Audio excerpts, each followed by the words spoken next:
What's going on, everybody? It's Eric from Panola, and today we're covering Objective 2.1 from Security Plus. Now, for this, we're going to be using the CompTIA Security Plus study guide. I'm going to be putting the information down below and putting a picture of the book on the screen. You can get this in hard cover or hard form or actual ebook. And the reason we're going through these exam objectives is because in our classes at Panola College, panola.edu, in our intro to cybersecurity courses, we kind of gear things towards the Security Plus certification to make sure that we are within industry standard and can prepare the students for the future of cybersecurity. Now, in Objective 2.1, this is explain the importance of security concepts in an enterprise environment. And this will cover chapters 1, 6, 7, 9, 10, 11, and 12. I know that's a lot of chapters, but we're going to nickel and dime our way through this to get the high points of what we're actually supposed to be reviewing inside of our content within the courses and also inside of the Security Plus certification exam as well. Now, that being said, this goes into security controls that help us prevent data breaches. And we incorporate the CIA triad. The order of the triad! Would you prefer to be alone for this? Of confidentiality, integrity, and availability. So with those three all together, that lets us have a secure and balanced data communication and within our organization. The confidentiality is usually done by encryption because we want to make sure that the data is protected and unreadable by those that aren't supposed to be looking at it. And the integrity is usually taken care of by hashing, just to let us know that what it is that we're getting is in fact what it's supposed to be. And we'll get more on that in a second. And then lastly, there's availability, which tells us and lets us know that the data, it's available. Because if the network's not there and we secure ourselves too tight, we kind of DOS ourselves, our denial of service, and we take away that availability. And for proper security balance, that triad of confidentiality, integrity, and availability has to be maintained, not only for security, but for the importance of the actual client, customer, user, however we want to categorize them. But we do these cybersecurity controls to make sure that we're making data available and secure for everybody. Now, there are many ways that we can do this. And first and foremost, we need to touch on IDS and IPS. Now, these are systems that can be put on the host or network, and I'll kind of clear this up.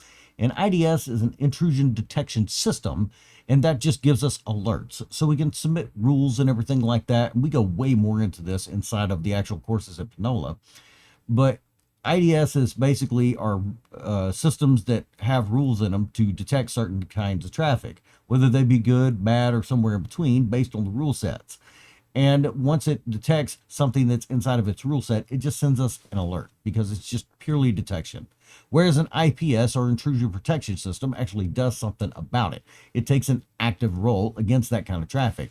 So if we set up a rule that says block X traffic and the IPS sees it, it's going to drop and block that traffic because that's the rule set that's in there. Now, we can do this one of two ways. This is either signature based or anomaly based, but these are rules that we put in. So a signature would be something along the lines of predefined. Let's say a file's trying to make through, we have a hash table. And if the IDS or IPS sees that hash, they're going to take an action based on what their system is. Whereas anomaly based is does it fit within the confines of what we're kind of looking for? So we could say if a packet comes through our network and it kind of looks suspect based on some of the rules that we have in there already, that the IDS or IPS will take an action against it based on that anomaly type definition. Now, these can be either placed on the host or network. And so if we have a host IDS, it's a HIDS. If we have a host IPS, it's a HIPS. And if we have a network IDS, it's a NIDS. And if we have a network IPS, it's a NIPS. So when we say host or network, what are we talking about here? Well, a host intrusion protection system can be something like antivirus or anti-malware, such as Windows Defender on your actual operating system, or McAfee, Symantec, something along those lines. And it's taken an action against it because it generally blocks traffic or blocks the actual bad files that are supposed to be coming across based on the rules that we download from wherever source we're going from.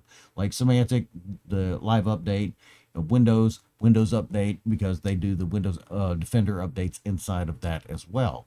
Now, if we're taking a look at the network, we're talking about things like an IDS or IPS that can be placed on the network, and that role can be filled by firewalls and other networking devices.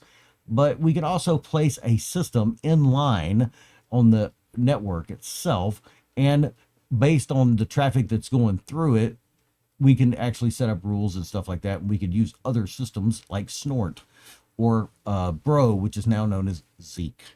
And those systems, whether they be IDS or IPS, will analyze that traffic and tell us if something's wrong. Now, there are other ways to tighten up security within our organization, and we're going to be touching on some of the highlights that are within these individual chapters.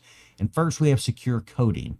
Now, this includes patching and updating the IDS or IPS systems with their rule definitions and all this other great stuff. But this is due to also to detect coding anomalies. So let's say we have a program that has a bug in it, or a 0-day bug in it, which a 0-day is something that happens right now and there's no patch for it. It was just discovered. Well, when we get patches from Windows Update, and I'm picking on Windows because that's a commonly used operating system for home use, we get security updates and cumulative updates for things that have been identified. But as soon as it's identified, it's a 0-day because it happened right now. Now, secure coding doesn't just mean the operating system. It could be a program that we have on here. Now, if you can see on my desktop here, I have a Chrome opened up, and there could be a vulnerability inside of Chrome itself that allows access to the operating system. So secure coding would actually go through and make sure that those vulnerabilities don't exist. And we use different methods, which we'll touch on shortly, on how to find those vulnerabilities. We also have application control, and because not everybody needs admin rights. See, there are some things that we run on these systems as a user and as an admin, and we can inadvertently have access to our network when we don't need to, in such a way that it could critically impact what's supposed to be happening. Let's say we have an admin that logs onto this system right here. Well, if somebody pops this system and breaks into it, they have admin rights.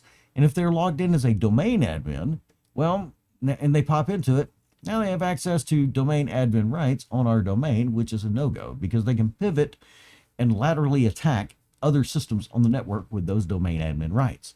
And the way that we kind of circumvent this is by creating user accounts, kind of a separation of duties on the user account level. And we have admins log in with user accounts and do a run as for their admin rights, because then it's only that one application that they've opened up in a run as. So if somebody pops into the system, they're only going to see generally the actual user admin rights. And while they may be able to view some of the stuff on that system, they won't be able to pivot as much or as well to other systems on the domain because they're limited to just regular user rights. Now, we also got to encrypt our data, and this goes into the confidentiality part of our CIA triad. And this is concerning also two types of data in rest and data in motion. And I've done a little bit short on here on the actual channel itself to give a demonstration of the two in terms that I can understand. This is data at rest, not doing anything. And this is data at motion.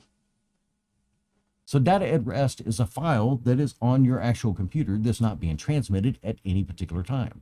And data in motion is something like we go to a website, and that data that's coming across from the web server to us, that's data in motion. Now, we use cryptography in order to make sure that that data at rest and data at motion is taken care of as far as the confidentiality portion is concerned. And cryptography is something that we will cover more in depth on its own way later once I get through all the base objectives. But just know that we have cryptography inside of Security Plus, and we will get to it. Now, for integrity, we have digital signatures. Now, digital signatures help us verify the data that's supposed to be what it is that when we get it. So like when we go to a website and we have the SSL or TLS certificate, some of that's for confidentiality and encryption, but it's also hashed. And that's because we need to make sure that the data was not changed from point A to point B or from one system to another. So if I give you file A, which has a hash of 1234, and it gets to the other side, and it still has a hash of 1234, we know that that file has not been tampered with. And the way that we use hashing for integrity is usually done by different algorithms, such as MD5 or SHA. SHA has an entire family itself, and MD5 is kind of the legacy way to do things. Still used in some cases, but we do double checking and double verification. So sometimes you'll see MD5 in some variants of SHA-1, SHA-256, on and on and on.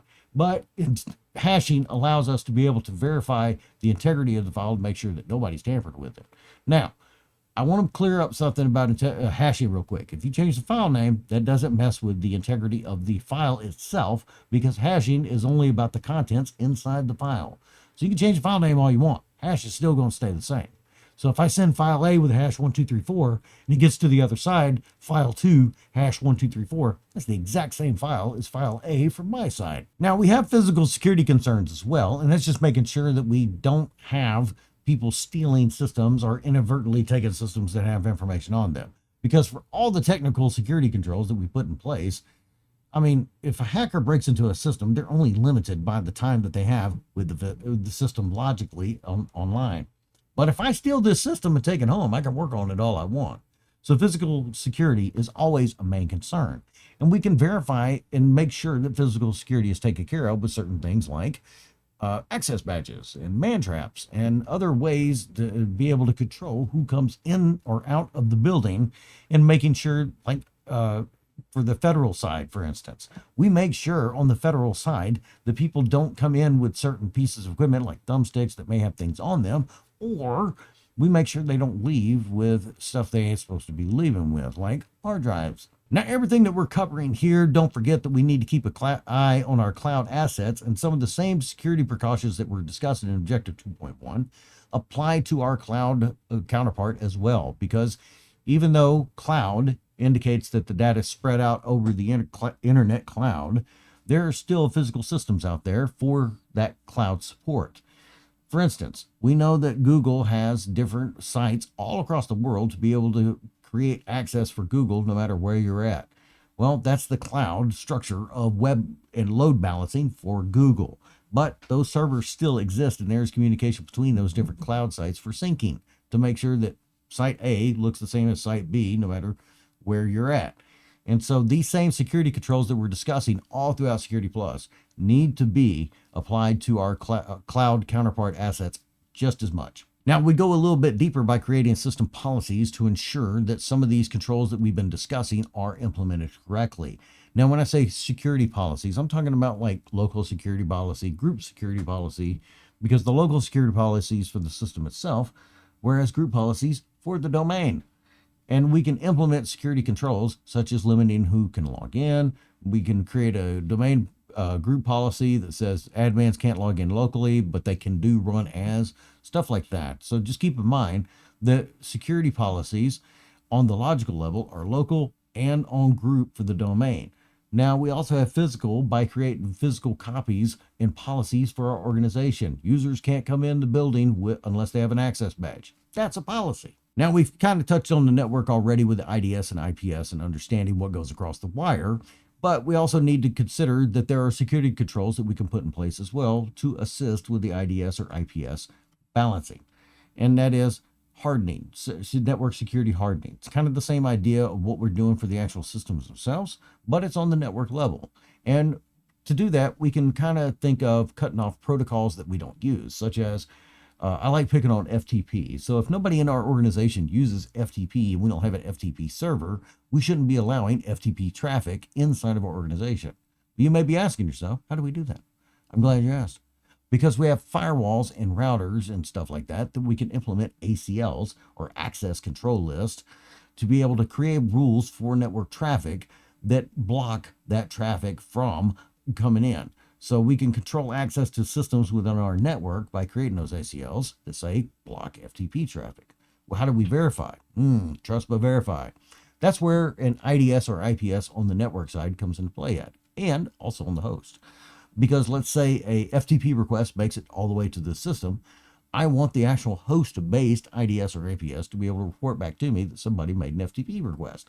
Because now I know two-factor for the security side of the house, that even though I got ACLs implemented that block that FTP traffic, the actual host-based IDS or IPS lets me know that, one, this system blocked it, but we have a network issue because one of my ACLs ain't working right. Now, at the end of the day, we have to verify all of this even further, and that's where pen testing comes into play at. And we have courses at Panola that expand deeply into cybersecurity, not only in the Security Plus realm, but we also start getting into some of the pen testing ideas later on in some of the advanced courses. And I'd highly encourage you to check out panola.edu for some of those courses because we cover cybersecurity, networking, and even intro to digital forensics. So in the next one, we'll be covering Objective 2.2. And I hope this has been pretty good for you. Like and subscribe on the channel. Let me know what you think. Leave a comment below. See you next time.